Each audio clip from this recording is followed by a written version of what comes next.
So there was a lot of struggling within the advocacy community at all the sites around issues like whether victims should be required to go to their programs involuntarily, whether they were going to provide information about how those victims were doing if they were in the child welfare system, how they would work with the child welfare system in terms of reporting back or providing information about how victims were doing.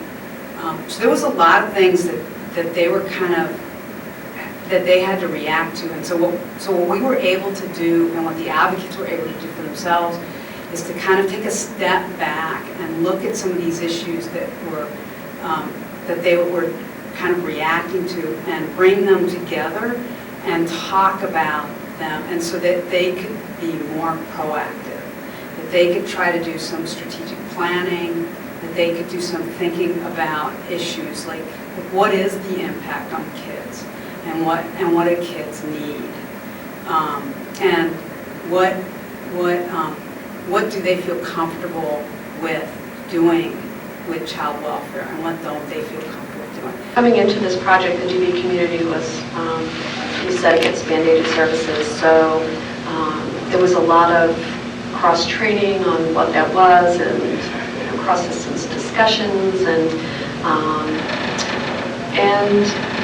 the other systems taking into consideration that we were going to go there with mandated services, was able to make a shift.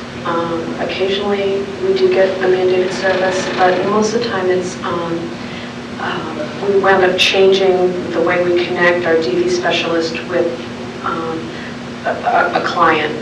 And it's not mandated, it's a suggestion, it's not written on any kind of court order that you will do this.